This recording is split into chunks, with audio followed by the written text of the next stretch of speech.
Kadalasan 'pag nagpapadala tayo sa bugso ng damdamin ay nawawalan na tayo ng kontrol sa sarili natin at nakakagawa tayo ng mga bagay na hindi ayon sa kalooban ng Diyos. Napapansin naman natin mga kapatid, ang mga nangyayari dito sa mundo natin. Lumalala ang mga patayan, karahasan at madalas dahil ito sa galit, inggitan o hindi pagkakaunawaan. Ganun din ang mga nangyayaring digmaan ngayon at marami pang iba na konektado sa mensaheng ito ng Diyos na ibabahagi ko sa inyo sa video ito ngayon, ang pagpipigil sa sarili na bunga ng Espiritu ng Diyos, na kung ikaw ay tunay na kay Kristo, dapat ay isa ito sa bunga ng kanyang Espiritu sa iyong buhay.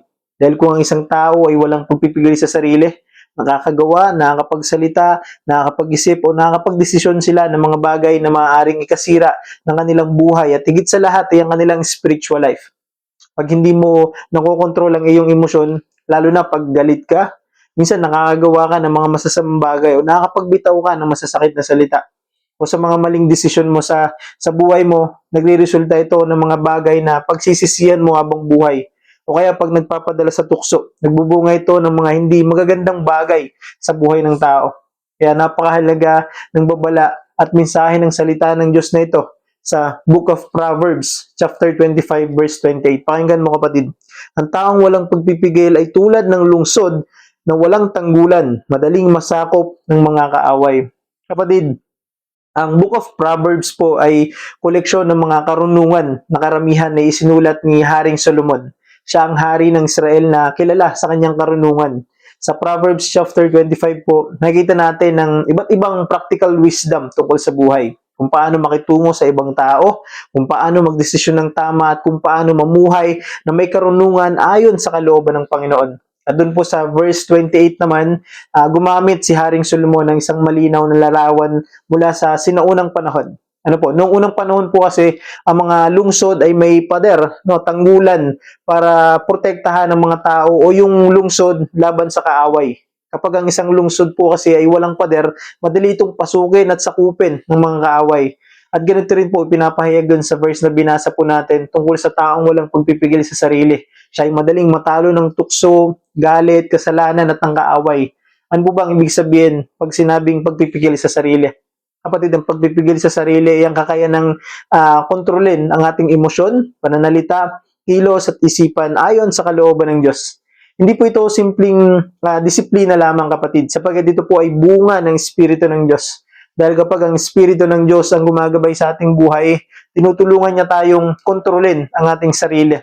Isang malinaw na halimbawa po na sa Biblia ng buhay na walang pagpipigil sa sarili ay si Samson. Ano po? Sa Book of Judge. Binigyan siya ng Diyos ng pambihirang lakas pero madalas siyang nadadala ng kanyang emosyon at tukso. Kaya sa huli, dahil sa kanyang kahinaan at kawalan ng pagpipigil sa sarili, nabunyag ang kanyang lihim kay Delilah at siya ay nabihag ng mga Filisteo.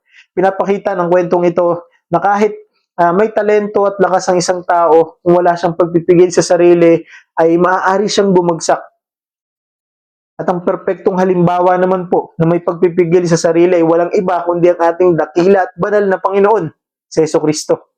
Mabasa po natin ito sa Book of Matthew chapter 4. Nung tinukso siya ni Satanas sa bundok ng ilang, may kapangyarihan si Jesus na gawin ang anumang gusto niya. Ngunit pinili niyang sumunod sa kalooban ng Diyos Ama. Sa halip na sumunod sa tukso, nasa ng laman, sumagot siya, nagamit ang salita ng Diyos. Itong tunay na larawan ng pagpipigil sa sarili at nakabatay sa kalooban sa pagsunod sa ating Diyos. At ano po ang mga aral dito sa verse na ito? Una, ng taong walang pagpipigil sa sarili o self-control ay madaling matalo ng tukso at kasalanan. Pangalawa, ang pagpipigil sa sarili ay mahalagang proteksyon sa buhay ng bawat mananampalataya. At pangatlo, ang tunay na self-control o pagpipigil sa sarili ay bunga ng Espiritu ng Diyos, hindi po ito mula sa sarili natin. Sabi nga po sa 1 Corinthians chapter 10 verse 13, ang Diyos ay tapat at hindi niya hahayaang kayo'y matukso ng higit sa inyong makakaya. Kapatid, ibig sabihin lamang, malinaw po ang pahayag ng ating Panginoon na may tutulong sa atin na para labanan ng tukso at mga pagnanasa ng laman. At walang iba kundi ang kanyang espiritu na siyang ipinagkakaloob niya sa lahat ng tunay na tumanggap at nananampalataya sa Panginoong Jesucristo.